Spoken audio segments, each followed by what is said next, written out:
காஞ்சிபுரம் அடுத்த சுங்குவார்சத்திரத்தில் 6 கிராம் நகைக்காக மூதாட்டி கழுத்து நெரித்து கொலை செய்யப்பட்ட சம்பவத்தில் 7 நாட்களுக்கு பின்னர் கொலையாளி கைது செய்யப்பட்டுள்ளார்.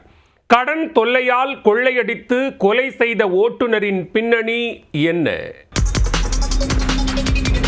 காஞ்சிபுரம் மாவட்டம் சுங்குவார்சத்திரம் அருகே சேந்தமங்கலம் கிராமத்தை சேர்ந்தவர் 70 வயதான ராணி.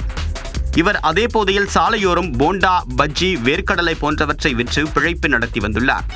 இந்நிலையில் கடந்த 13ஆம் தேதி சென்னை பெங்களூர் தேசிய நெடுஞ்சாலை ஓரம் உள்ள முட்புதரில் ராணி கொலை செய்யப்பட்டு கிடந்தார்.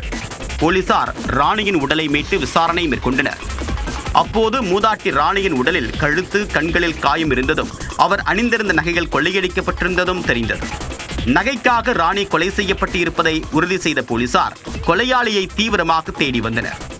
உடற்கூறு ஆய்வு சோதனையில் மூதாட்டி ராணி கழுத்து நெரித்து கொல்லப்பட்டது போலீசாருக்கு தெரியவந்தது. சம்பவ இடத்தின் அருகே இருந்த சிசிடிவி காட்சிகளை ஆய்வு செய்து சந்தேக நபர் ஒருவரை பிடித்து விசாரித்தனர். விசாரணையில் அவர் காஞ்சிபுரம் பாப்பான்குழி கிராமத்தை சேர்ந்த முருகன் என்பதும் அவர்தான் ராணியை கொலை செய்து நகைகளை கொள்ளையடித்து சென்றதும் தெரியவந்தது. முருகன் அதே போதில் கேண்டீனில் மினி சரக்கு வாகனத்திற்கு டிரைவராக வேலை செய்து வருகிறார். இவருக்கு கடன் தொல்லை அதிகரித்ததால் நகைக்காக திட்டமிட்டு ராணியை கொலை செய்தது தெரியவந்துள்ளது. கொள்ளையடிக்கப்பட்ட நகையை சுங்குவார்சத்திரம் பஜாரில் உள்ள ஒரு நகை அடகு கடையில் அடமானம் வைத்து பணம் பெற்று இருக்கிறார் முருகன். அதைத் தொடர்ந்து நகைக்கடை உரிமையாளர் மற்றும் முருகனிடம் போலீசார் தீவிர விசாரணை மேற்கொண்டு வருகின்றனர்.